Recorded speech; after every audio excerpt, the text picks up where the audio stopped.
Good morning. Welcome to Meet the Masters of Insurance webinar series. I'm Lawrence Geller, the founder of Four Advisors Only. This is the 41st of what we expect to be a great many webinars with Canadians who've dedicated their careers to learning the art and science of insurance sales and service. Webinars in this series are now scheduled through the end of this year, and more are being added to the schedule daily. Over the years, I've observed that every successful insurance agent whom I've met has succeeded differently, even if they're in the same field, deal with similar clients, and even if they're related or in business together. That's what makes the sale and servicing of insurance one of the best careers that I can imagine. It's possible to become a success in our business with diligence, integrity, and experience. With this webinar series, we intend to prove that any type of person can succeed with time and hard, thoughtful work.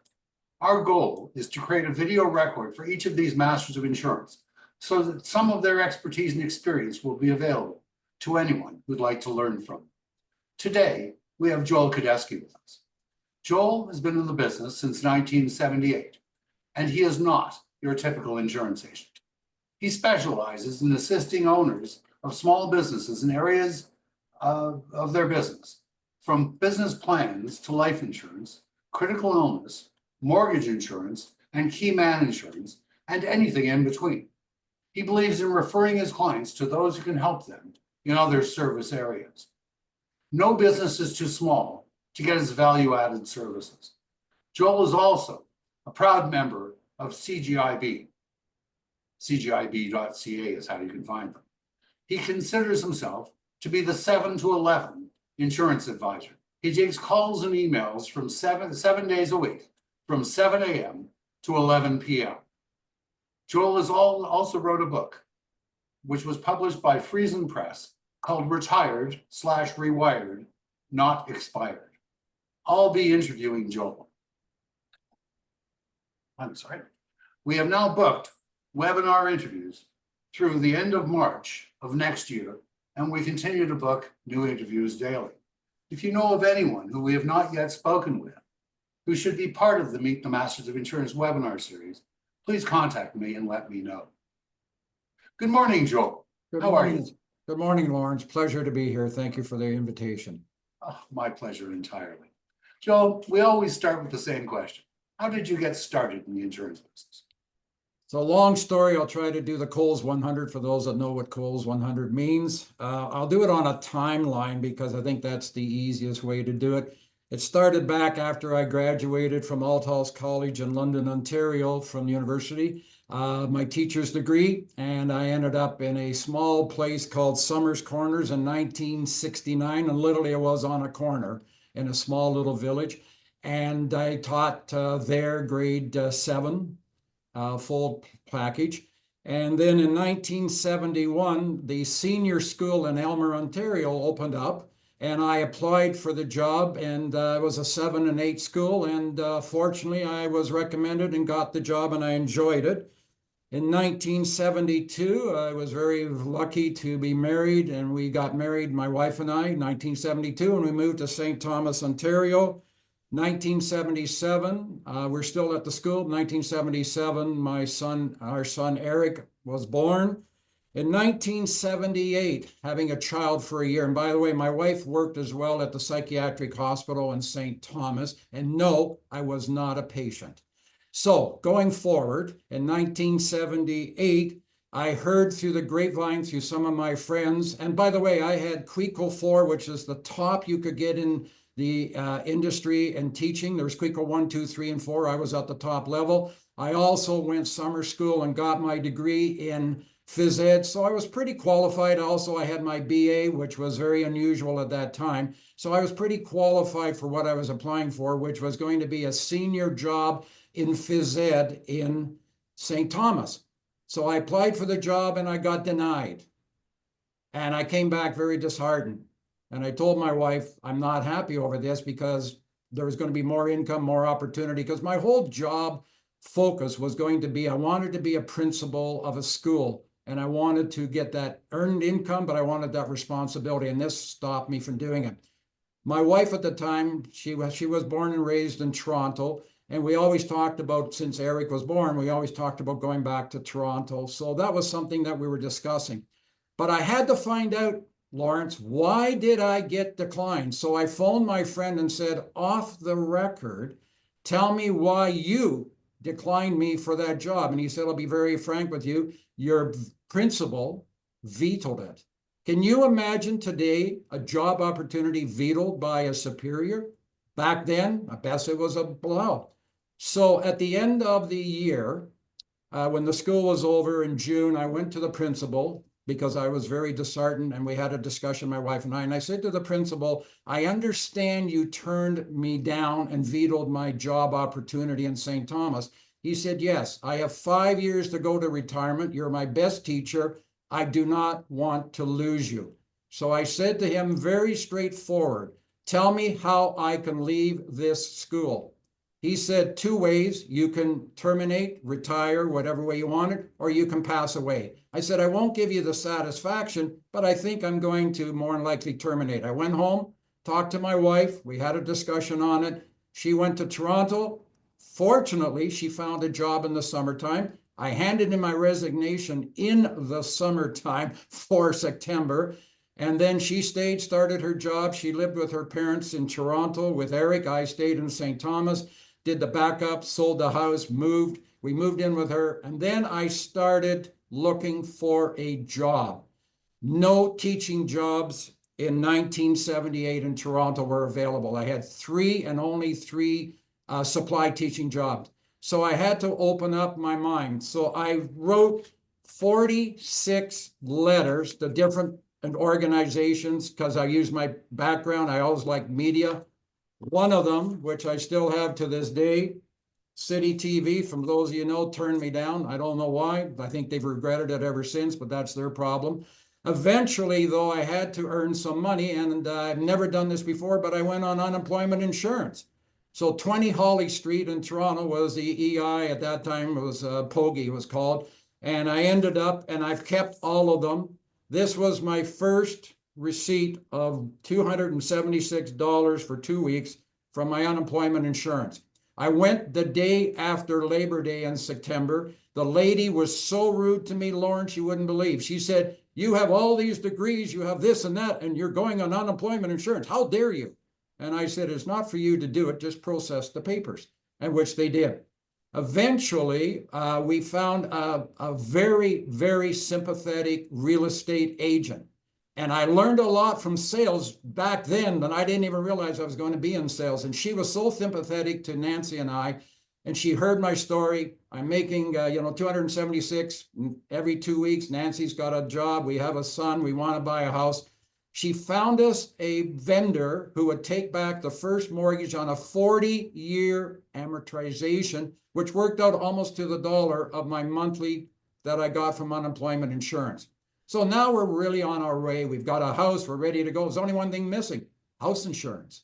So I went down Bathurst Street, which was very near our house, and I happened to see an insurance broker. I went upstairs, and lo and behold, I don't know how it happened, but everything in life is always planned out, I believe, for you.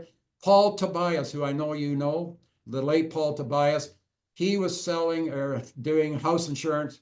I met with him, and he was very good. He said, tell me about yourself. I said, what do you want to know? What are you doing for a living? I'm unemployed. I'm making $276 every 2 weeks. He said, are you a hard worker? I said, the hardest you'll ever see. He said, would you like to sell insurance? I said, if it pays, I'm in. So he made a phone call to Leo Fenson at the Crown Life office on Lawrence and Avenue Road. Said, Leo, I got a guy here who's going to sell you $1 million insurance. Next morning, I had an interview with Leo. He interviewed me. I guess he liked what I had to say. I was very young at the time, very, very young, 33 years of age. But I guess the confidence came through and the determination, and more than likely the need, because 276 every 2 weeks ain't going to cut it. So he said, okay, there's a test you have to do, and I don't think they do it today. I'm not sure. It was called the Hartford test. And I did the Hartford test, and I got a phone call about a month later, and he said, you passed. Come on in. We signed a standard contract that was given at the time to Crown Life agents. And I started December with Crown Life, and that's how I got in the insurance business. long, long route, but things worked out for the better because had my principal not vetoed me, I wouldn't be here today. Had I not had a real estate agent that learned about my and my wife's needs and what we wanted, had she not been sympathetic, had Paul Tobias just kicked me out and said, I don't take unemployed bums, you know, I would have been on the street. Who knows where I'd be today? You make me feel like I should say Diana. Yeah. So you joined Crown Life. Were you in a branch? Yes, it was a branch office. It was the second largest branch in Canada, apparently. And by the way, just so you know, I was told by Leo, he took a chance on me. You'll hear this more than once in my career, people taking chances on me. And I'm so grateful that people, and that's a lesson to be learned, that, you know, sometimes it works out, you know, maybe it doesn't fit the mold, but take a chance. So Leo said, in this office, if you look around, everybody he didn't use the word poach, but I'll say it now. I poached from other organizations. You're the first I've got here. I don't even know who the last one was that never had any insurance ability. They just came in cold. Everyone he took high rollers. Walter Bumby was the highest roller. Ralph Moss, who you more likely would know. Bunny Bergstein, who was the assistant manager he brought in. Dominic Lamuti, the #1 Italian agent there. All these guys were high rollers. Ray Barr. I mean, I can go on and on. And I was the only one that never worked for another company. Okay, so you wrote 40 prospecting letters to get a job. 46. Where did you find your first clients? First client? First client was at the... So what happened was I didn't have any prospects. So Leo told me to come in every morning at 9:30. Talk to him for 10, 15 minutes, leave, come back at 4:30 and tell me what he did. Where am I supposed to go? You go anywhere there's anybody that breathes and talk to them.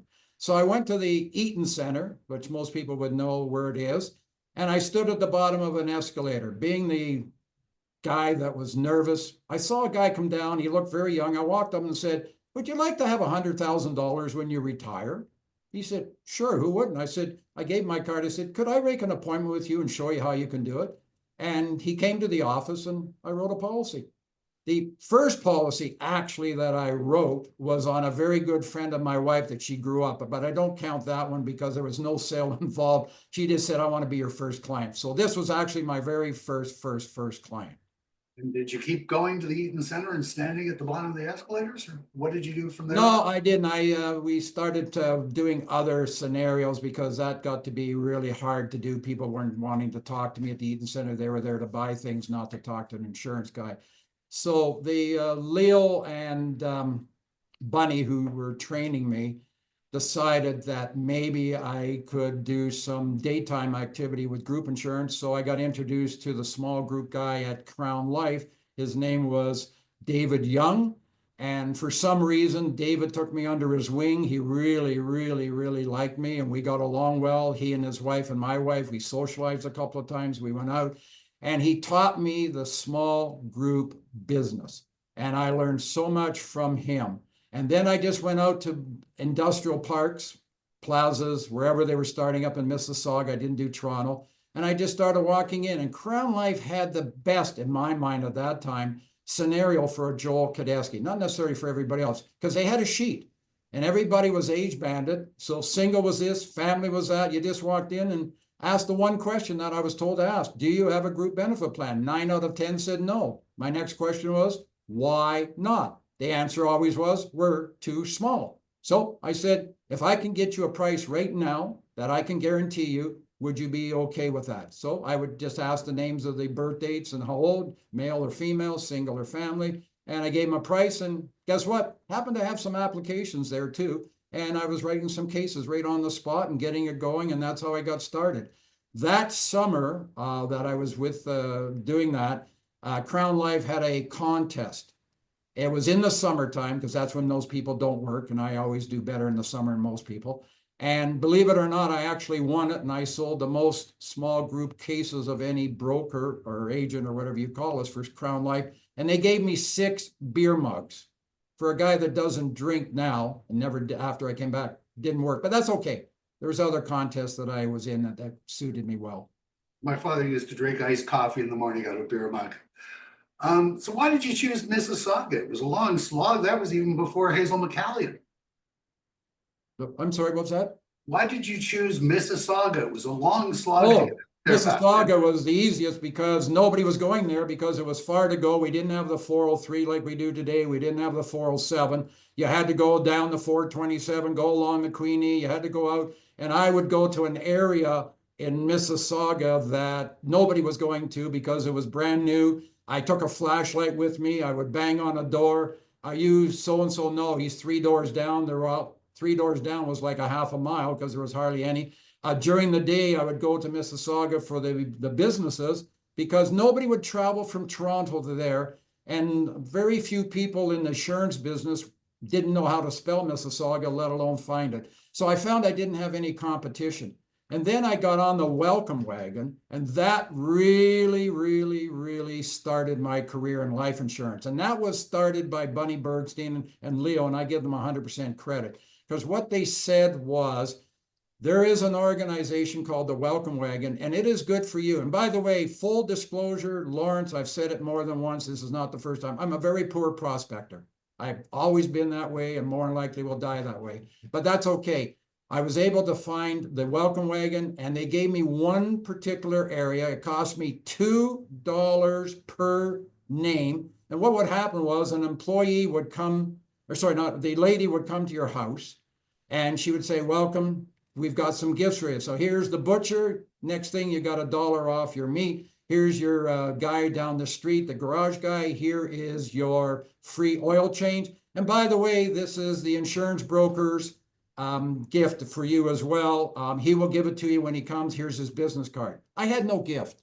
Couldn't afford it, but it was okay. So what I would do is I would get the name and I would phone up and I'd say, Lawrence, this is Joel Cadesky. Mary from the Welcome Wagon visited you 2 weeks ago. I'm sure she gave you my gift. I hope you enjoy it. And by the way, 99 out of times out of 100, they all said, yes, I remember that. Thank you very much. Never gave a gift in my life.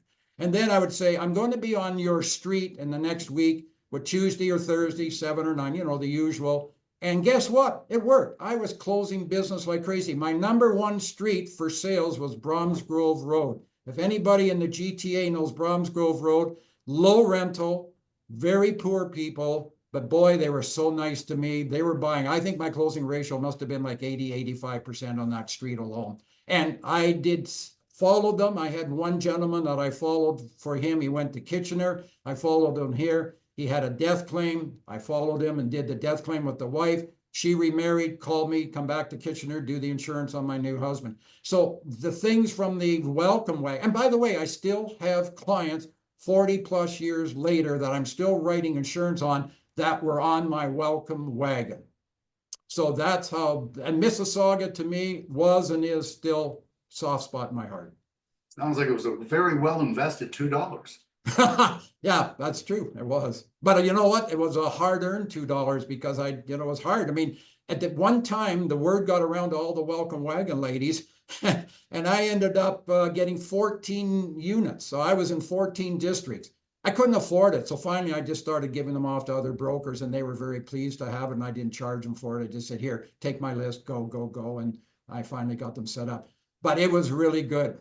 How could you possibly follow up on that many leads? I couldn't. That's why I gave them up. But I had 14 ladies that wanted me, for the business to do their work because they heard how good I was. Apparently, from what I gathered, they do some follow-ups with the people that, the Welcome Wagon sponsors. And apparently they gave me very, very, very high ratings. So I guess I must have come across pretty good, not as a hard-nosed sales guy, but as a guy who was interested. And I sold mostly because they bought new homes or bought a home for the first time, mortgage insurance. So that's what I was working on. And I wasn't working on big premiums, $15 a month, $20 a month, $30 if I was lucky, because the premiums weren't that high and the sales weren't that high. I mean, a mortgage back then, 40 years ago, wasn't like today. I mean, there were no $1 million mortgages that I sold, none. As I remember, my wife sold real estate up at Heart Lake back then, and the houses were $27,000 to $29,000. Yeah.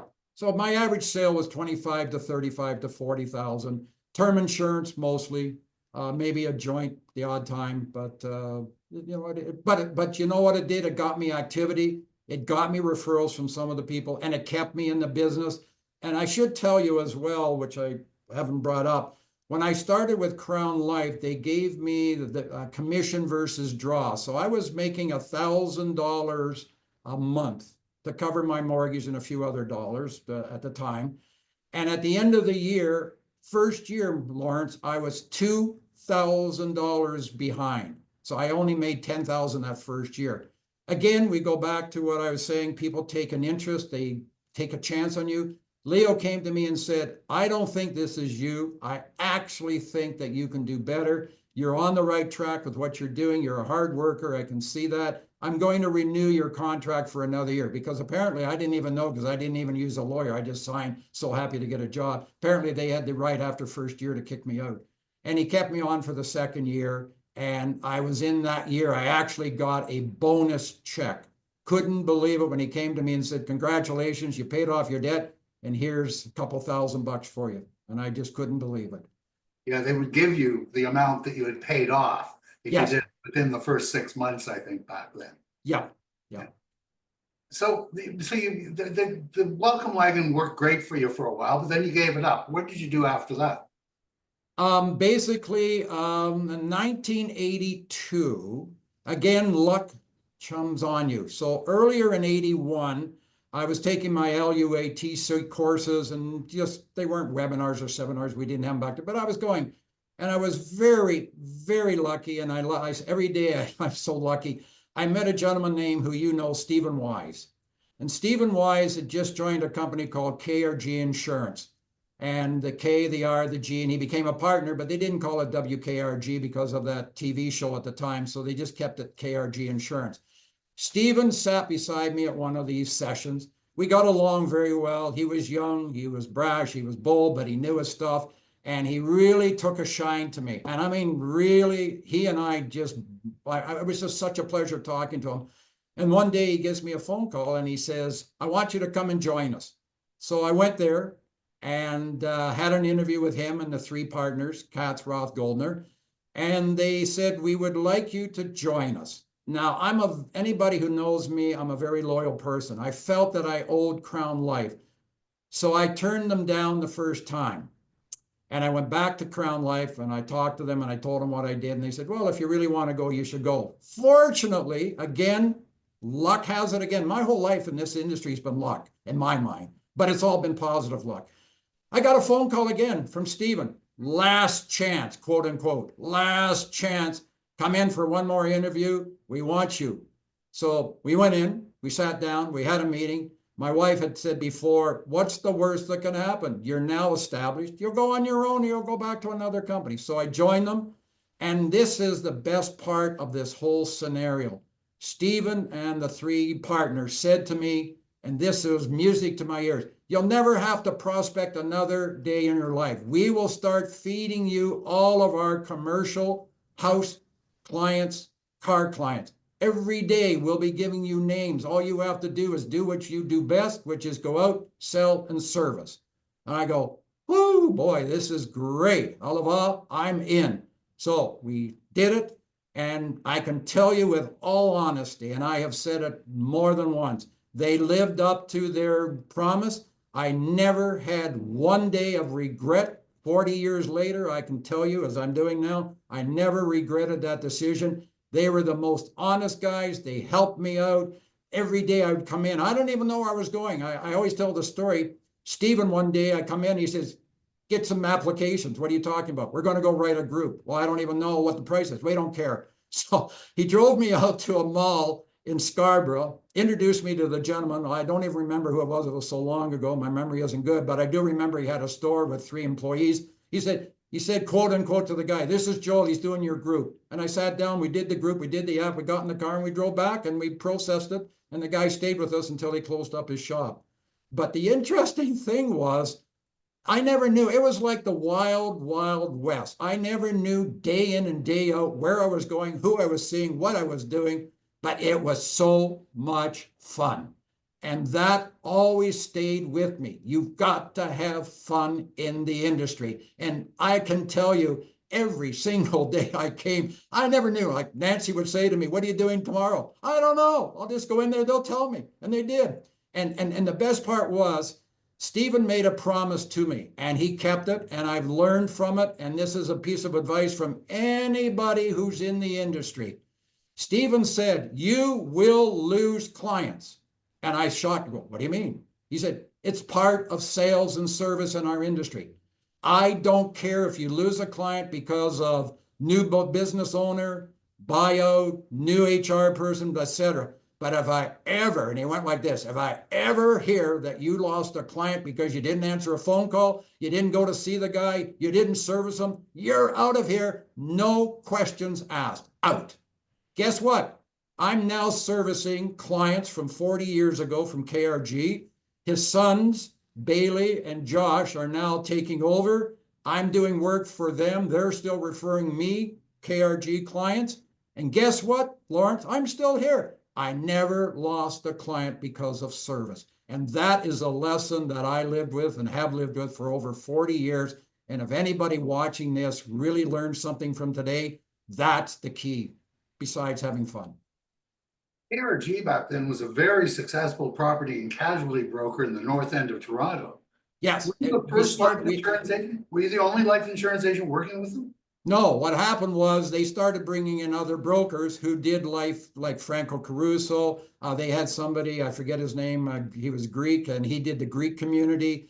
Franco worked with the Italian community, but they referred me the group business. They did their own life. But I really, when I first started, I was the only life person there. So I remember, because we didn't have emails, I would remember going in and taking my RTQs for my group, photocopying 6 pages, putting them side by side, putting them in envelopes, putting them in the mail, sending them off and waiting for them to come back in the mail. And when I did the life insurance, I only did Crown Life because that was the only way. We didn't have something like Life Guide at that time, or I wasn't involved. And then once we got into Life Guide, and then of course computers, eventually it worked out better. Yeah. As I recall, Life Guide didn't really start until 81. Yeah, late 88. but they weren't a big believer in doing, we basically just did Crown Life and it worked out well. And then, but that was one of the good things is for group insurance, I marketed all across the board. Sun Life, Canada Life, Trans-America Life that isn't around anymore, and a bunch of others. All right, so you were selling group insurance. That was your day and other daytime activity. Did you still have nighttime activity back then? Yeah. My wife, if she's watching this, will be laughing. Are you kidding? I was out every single night. But I always was home for supper with the children, because we had a daughter in 1981. So we had 2 young children, especially when I started KRG. And I would do the mom and pop evenings. And I would go out wherever they were and I would meet with them. And then when I was doing the welcome wagon, I should go back a little bit because you're talking about nighttime. When you're talking, I'm the 7-Eleven guy. That all started back with the welcome wagon. I was working 7 days a week. I would make appointments with people because they had to, because I would say to them, when are you available for a half an hour? Well, I'm busy during the week. What about Saturday at 3 o'clock? What about Sunday at 10 o'clock in the morning? You can't turn me down because there's some time you're not going to be working or doing anything. And that's why my appointments were like 100% on the welcome wagon, because I gave them 7 days of the week to tell me when they're free. Just give me a half an hour. I'll come at 9 o'clock at night. I don't care. So I used to go every single night, Monday to Thursday. I never went out Friday night for 2 reasons. Number one, it was Shabbat. Not that I'm religious enough, but I always felt I shouldn't. And number 2, I was tired because I knew the next day I was going to put in a full day, 9:30 to 4:30, same for Sunday. And then I'd start again on Monday. So I was working daytime for life sales for business owners that I got from KRG, my group during the day, and then nighttime was my mom and pop guys, which I still do to this day. I still do to this day, going out in the evening, though I don't go out every night. So it sounds as though you're a high volume in terms of number of policies type of guy. Yes. And that came from Crown Life. So let me tell you what happened. So when I joined Crown Life, they had what they called the Activity, APP, not Activity, ACT.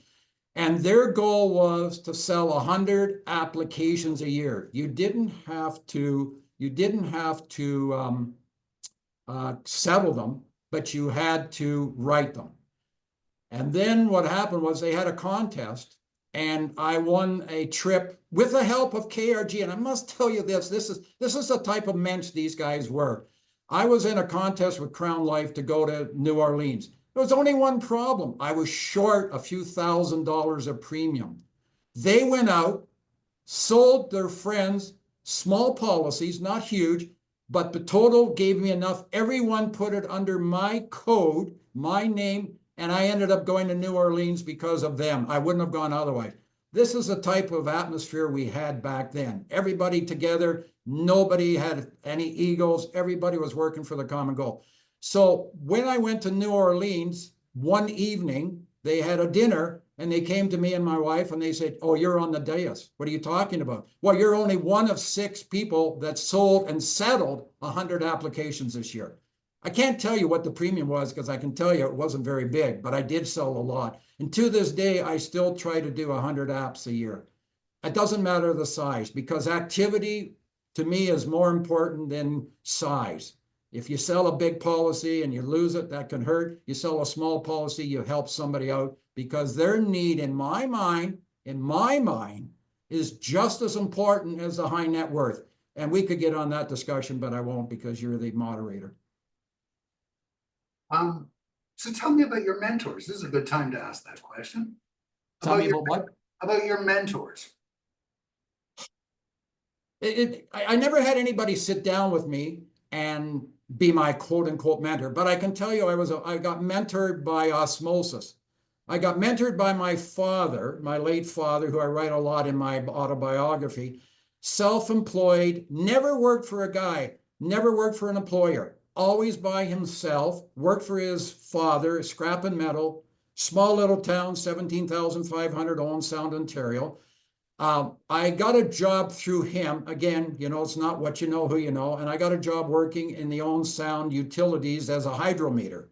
And the first paycheck I got, he took a look at it. He'd never seen deductions, because everything he did was his own, self-employed, always got the gross. So I learned from him. When he passed away, we had a Shiva in Owen Sound, and I cannot tell you how many people were coming to that house that were not Jewish. And all of them, I mean, I'm almost tearing up now when I think about it, all of them talked highly about him, how he serviced them. He didn't care about the money. If you didn't have the money, come and pay me later. When he died, we found out he had 4 bank accounts with very little money on it, but there were in Owen Sound at that time, there was a corner, 4 corners with each bank in each corner. He made sure that each bank he was a client of, because he told my mother, which I found out later at the Shiva, "Well, if I have to go in the curling club and I see the bank manager, I don't want him to say, 'Why aren't you a client?'" So that's what he did. But I learned from him, from the people. He was the softest, quietest gentleman you could ever meet. But man, oh man, did he have loyalty from his clients. They would come to him versus his big competitor, who I would classify as the high net worth guy who was a millionaire. My dad was never a millionaire. Other mentors in the business, Stephen Wise, 100%. I learned so much from Stephen. In fact, Stephen called me one day, August the 6th. Not that day. He said, "Come to the office August the 6th. I'm going to teach you how to sell disability. I'm bringing in a client." Unfortunately, on August the 6th in the morning, we had a fire in our house. And of course, I couldn't attend, but he was going to teach me how to sell disability. I should have said, maybe I'll phone up Lawrence Geller later, but we'll see. Anyways, the end result was Stephen, Marvin, all the guys, Ronnie, Roy at KRG, also the other guys that were there. Later on in life, when I say life, my career, I went to other situations. Marty Shaw taught me a lot about what to do when you're dealing with clients, because he dealt with a lot of high net worth people. In sales and service, group insurance, Vic Campagna from Blue Cross is my rep in Blue Cross. Danny Vieira teaching me how to service clients and how to get home office, head office people to do things. So do I have mentors? No. But do I learn from everybody? Yes. Jim Ruda, I've learned from him a lot just by being, and I do belong to Solus, which I joined. I love that. Dave Patriarch, I've learned so much from him. In fact, I learned so much, I wrote a book because he wrote that book, Selling Benefits, and he was the one that told me to go write my book. And so I learned so much. And all the mentors that I have never been official. I've never had a coach. I've never had a Dan Sullivan. Just never have. I had one gentleman in my Temple Sinai Brotherhood, Harry, who said, for $25 a month, I'll teach you and be your coach, because he was learning how to be a coach. But, you know, he didn't do that, and he's got into other stuff. So I can't classify him as a mentor because I didn't increase my sales. But these other fellas, but I think of all the people I've learned from the most was going back to Stephen, because Stephen showed me, even though he was very good with his clients and they were buying from him because he knew them, he serviced the heck out of them. When there was a claim on commercial, he got it paid. And I know he took away, I won't mention the client, but I got the group after. He got a commercial big account because somebody phoned him and said, I'm with Chubb. My broker won't help me. Can you help me? He wasn't even the broker. He got the person $5,000 back. He switched over his commercial. I got the group. So I learned it's not the size of the company or the person you deal with. That's what I learned from service, service, service. It'll all come back to you, and never go after the money. Stephen never went after the money, never. You talked about your disinclination to prospect. Do you get a lot of recommendations, referrals from existing clients? I'm getting more now because I'm doing something you're supposed to have done 40 years ago. I'm asking. Who figured? You ask somebody, they're going to help you because you've helped them out. But I'd never ask for a referral from a client that I haven't helped out, because I haven't earned the right to get that.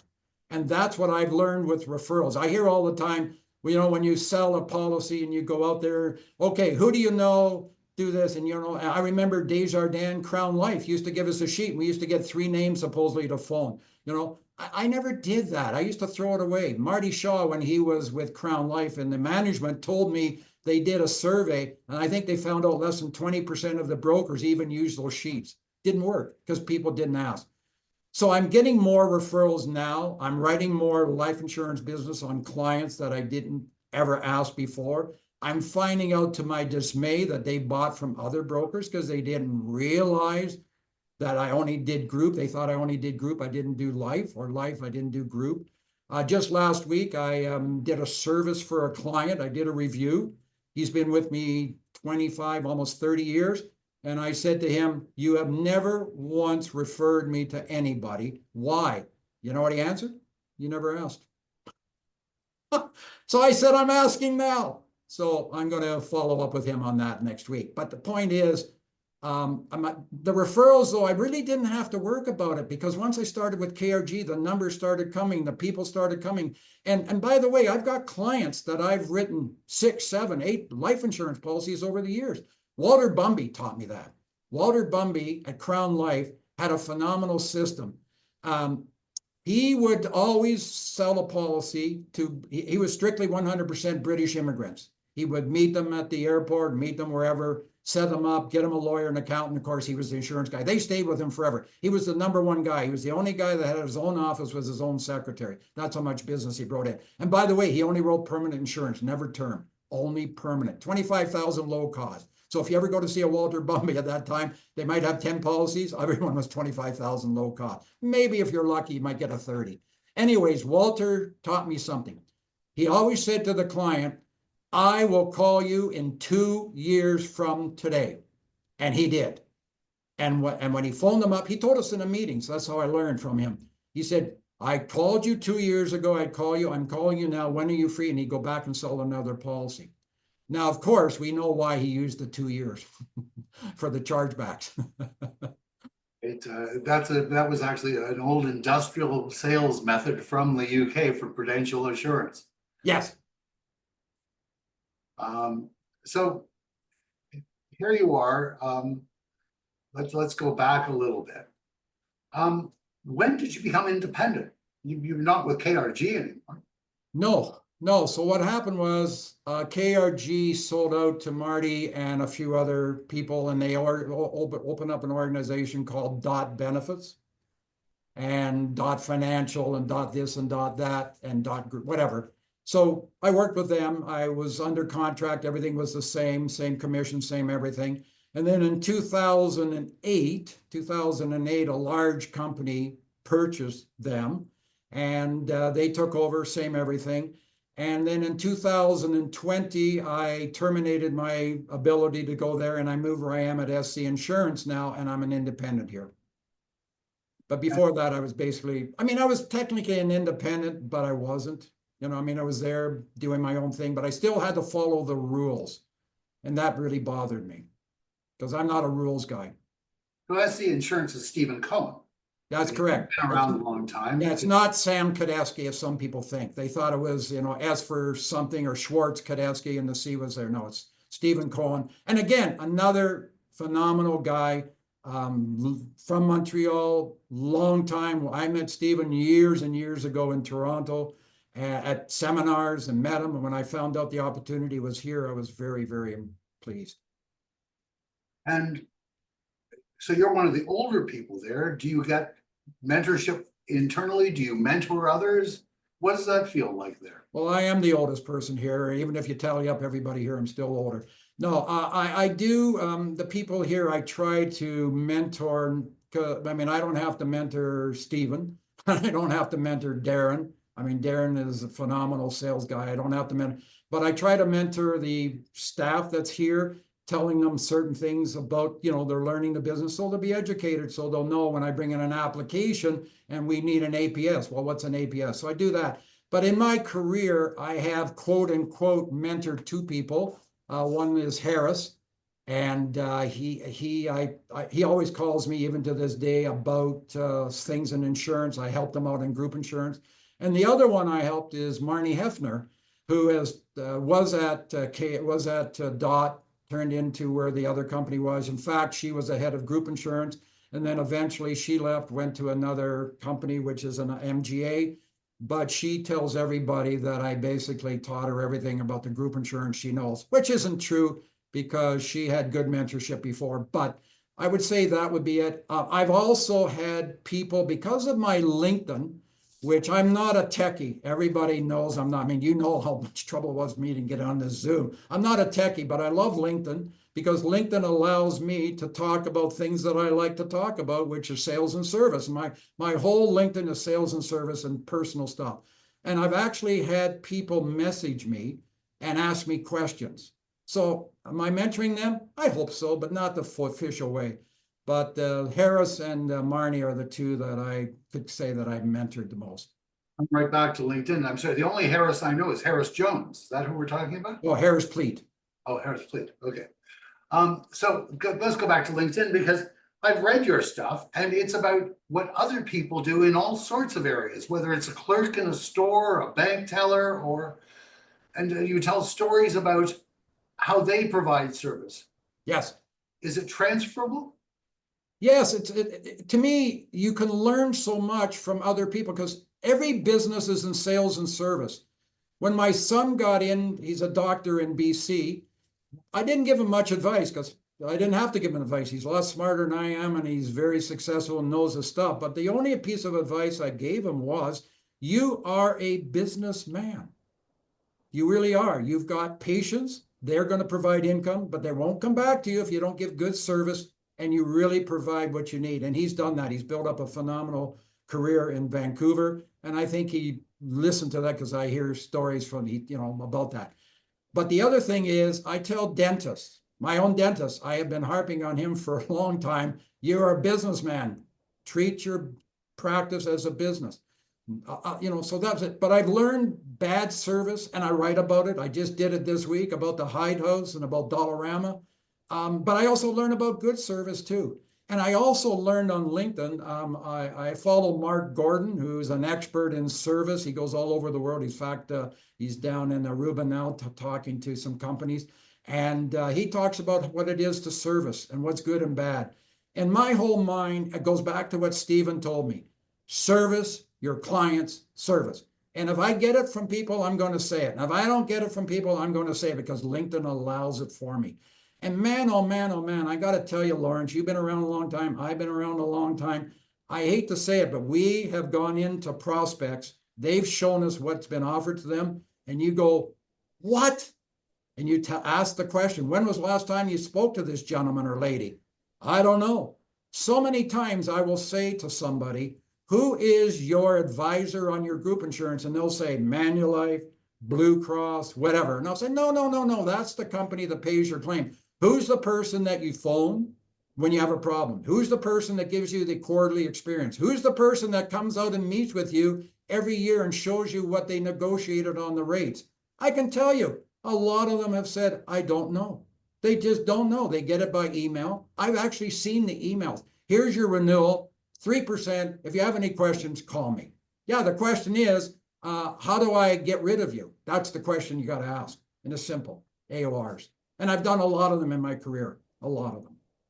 That's the easiest one, by the way. The agent of record letter is the easiest. But unfortunately, I've been on the other side too, where a new owner comes in, new accountant, new CFO, new HR. Goodbye, you're out of here. Low-hanging fruit is group insurance, right?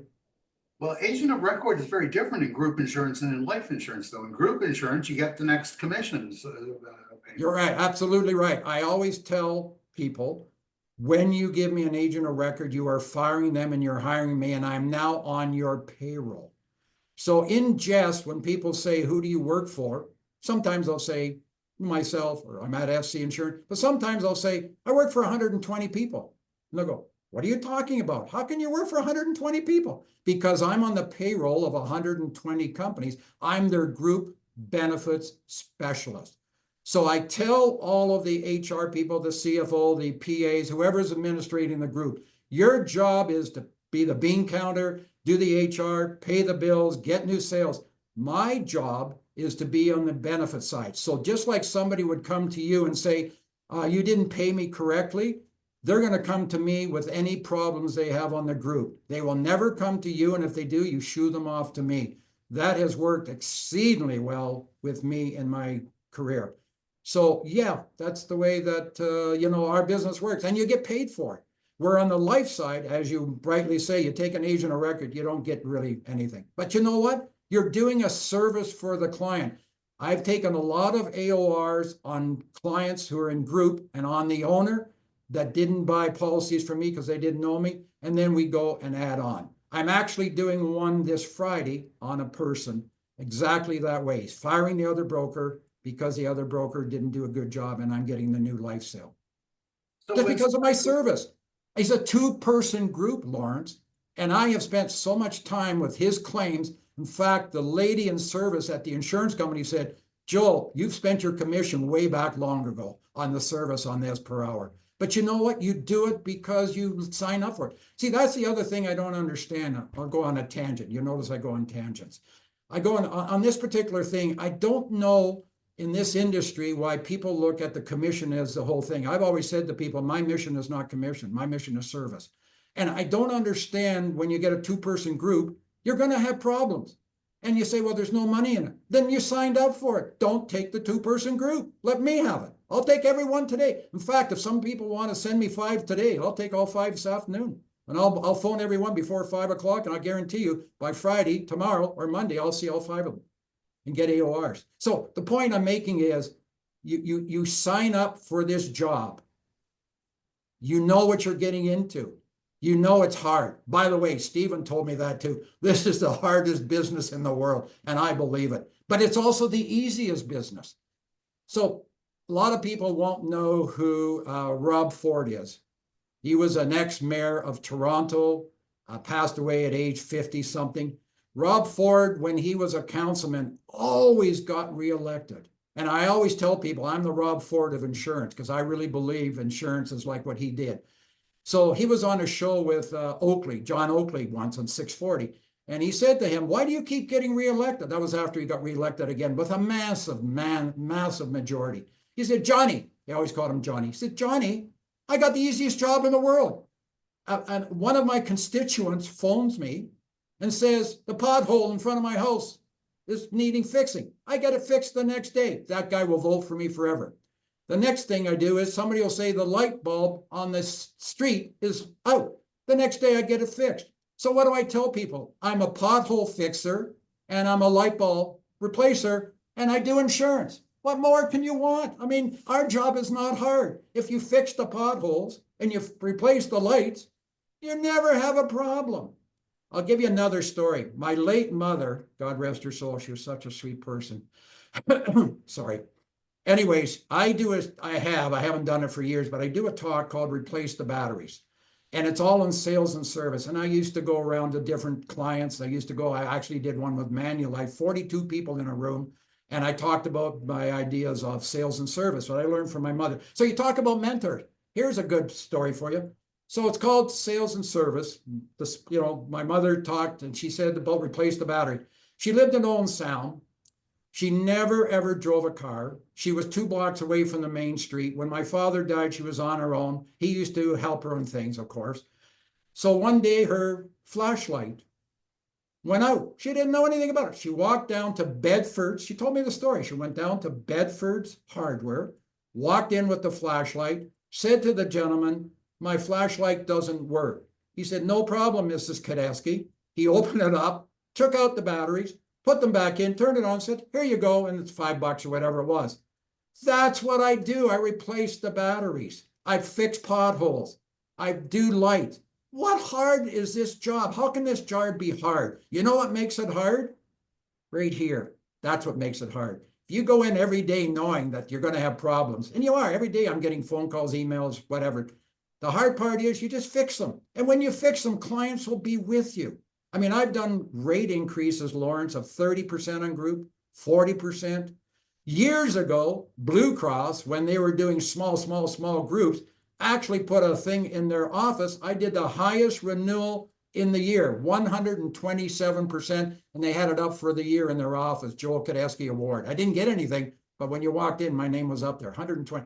So why would they stay with me? Because I'm there. I'll fix their potholes. I'll put the lights. I'll replace their batteries. What?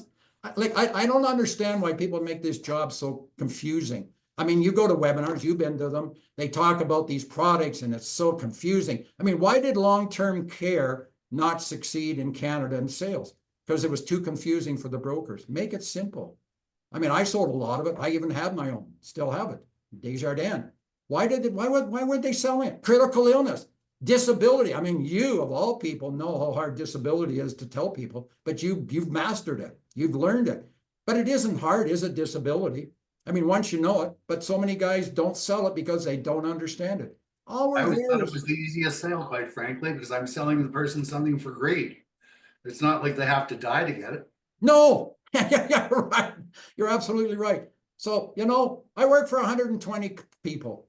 You know what? I fix potholes. People tell me all the time, what do you do? I work for 120 people. I fix potholes. I put in lights, and guess what? I replace batteries. That's what I do for a living. How bad can that be? You're almost 80 years old. Yeah, next year. I just passed my 79th birthday last couple of weeks ago. I'm sorry, you're 79 years old then, age nearest. And I will be 80 next year. I still work age nearest. So you're 79 years old. How do you keep your energy level? Well, first of all, you got to have a good home life. I have a great home life. Been married 52 years. Wonderful life. Every day is phenomenal. I got 2 great kids, phenomenal family. I got 4 great grandkids. So that makes me happy. I got clients that I love. I got clients that I want to see. I've got people here that I work for and with.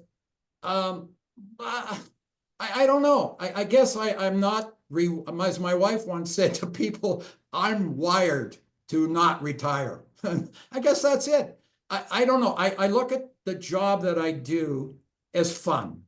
I keep mentioning that word over and over and over again. I even sent you an email this morning that confirming about today, and I said, we're going to have a lot of fun. This is fun. I love this hour. You sure we can't go 2? I'll go another hour if you want. Anyways, my energy is from the clients because every day they inspire me. When I go to see a business owner and he gets a 10% increase and he's paying X dollars, but yet every first of the month, he's got GST, PST, HST, this ST, that ST, he's got payroll. He's got a problem. I remember years ago, people say, you think you have it hard in life? You know who has it hard in life? And I've got clients that are like that, Lawrence, and I'm going to tell you, story. Single mothers single fathers, 2 kids, 1 income, not minimum wage, but making a little every single month, every single day. They have a hard life. That's hard. What hardness do I have? A client says that he doesn't like his $21 payment didn't come through in his dental or his drugs. You give me serious on that. Or a guy phones up and says, I just looked at your renewal. I'm not going to take it, even though you said you did. You know, that's life. Life is fun. Where do I get my energy? Exercise a lot. Walking every night. We just got a new dog, 4 months old. So every night, my wife and I go out for long walks with him. There's also a study on if you have animals, it makes your life better, longer. I believe that. This is our 6th animal we've had dogs since pretty well we've been married.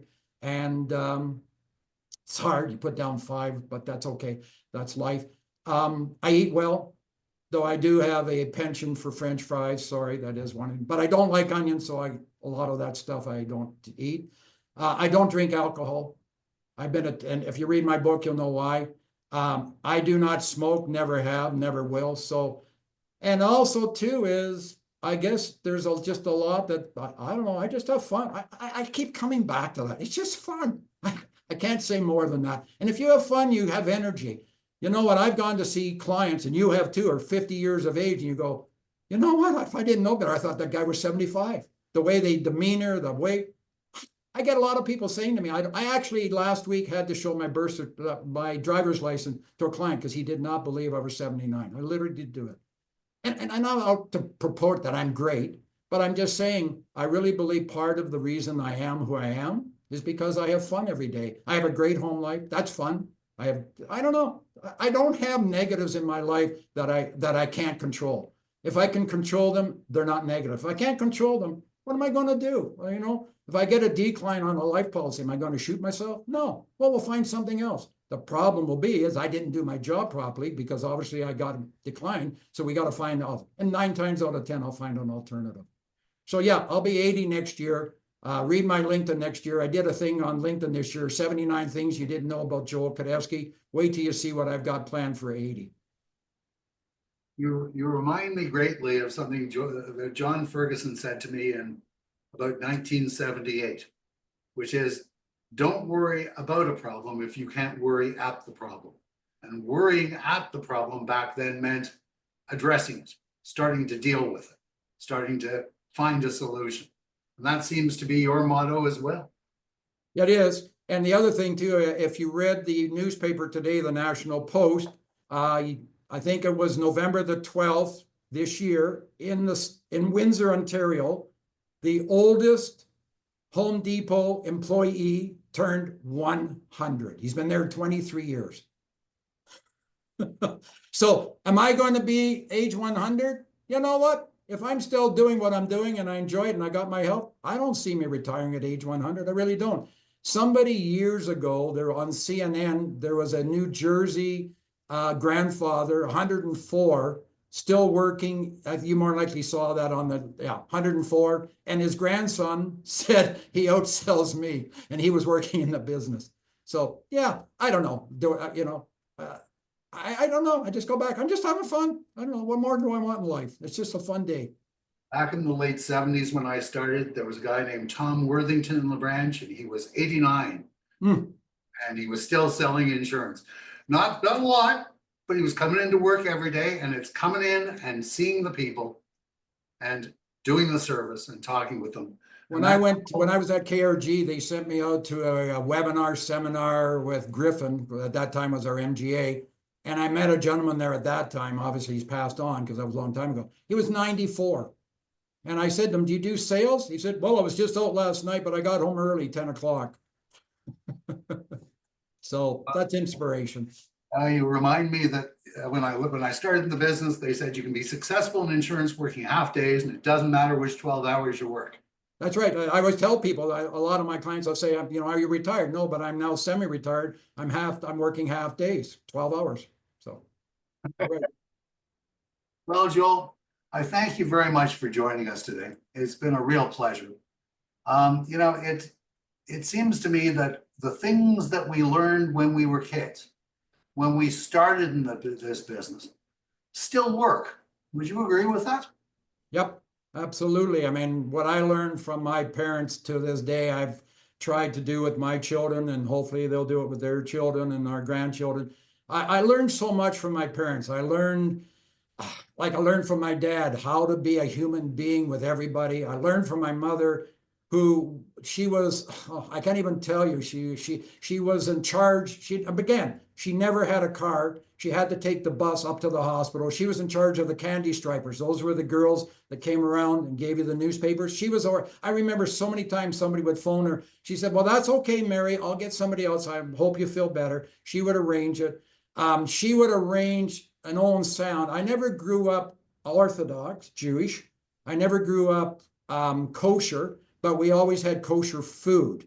So my mother organized all of the Owen Sound Jewish community. She organized it. And every week there would be a busload of frozen food from Greenspan's Meats. And she would organize it, pay for it, and then she would let everybody know. She made a phone call, it's here, and they all came and they picked it up. So I learned from her be an organization. So when I was at the Temple Sinai, I got very involved in the Brotherhood, basically what I saw.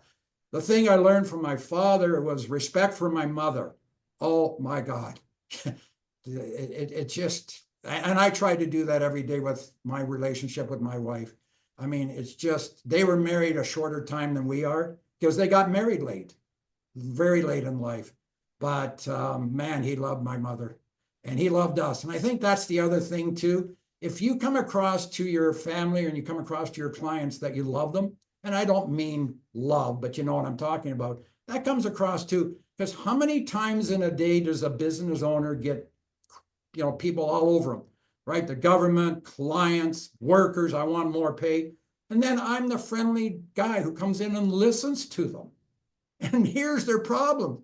And I'll listen. You listen, I listen. Good salespeople listen. And I think I learned that from my father. He listened to my mother. And as he got older in life, unfortunately, she said, you're not listening to me. Well, that was because he's like me. We're losing our hearing a little bit.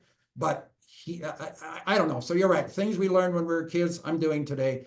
I've had people years ago, not now, because most of my cousins have passed away, say, you're just like your father, just like your mother. And I like to think that because they were just the top of the line. On a scale of 1 to 10, they were 100. I even write in the book, I had such a great childhood. I have no regrets. Joel, in every way, you remind me of the adage, there's no one with endurance like the person who sells insurance. Next week, we have another specialist in this, Mr. Paul Williamson, who will be joining us, and Paul Bourbonniere will be interviewing him. The following week, Joe Sheehan, the only remaining person from the Voice of the Masters series that we ran in the year 1999-20, to be part of this series, will be speaking. Susan St. Amand will be interviewing him. The following week, group insurance again, Laurie McNeil will be interviewed by Dave Patriarch. And then after the holidays on January the 9th, we start with Ms. Justine Zavitz. For those who remember, her mother, Terry Zavitz, was with us at the beginning of the series, and Susan St. Amand will be interviewing Justine. Then we have Libby Wildman. Hopefully Mr. Robbie Wildman will be joining us later in the series, and Dave Patriarch, or rather Barry Pascal, will be interviewing Libby. So as I said earlier, we've scheduled now through March. We're working on late March and early April. If you know of anyone who we should be speaking with who are masters of insurance, then please let me know. I'd like to thank Joel Cadesky again for being with us today. Thank you, Lawrence. It was really fun, and 1 hour wasn't enough. My pleasure entirely, Joel. I'd like to again thank Krista Barzo and Taja Wozniak for their technical assistance with this series. I'm about as much of a Luddite as Joel claims to be, so without them, I don't know that we could do this. Thank you all. We look forward to seeing you next week again for Meet the Masters of Insurance at 11 a.m. Eastern Time. And for those who are interested, the For Advisors Only Facebook group has an album, they call it, with most of the webinars that we've recorded to date in raw form. Thank you for joining us. We'll see you again next week on Meet the Masters of Insurance.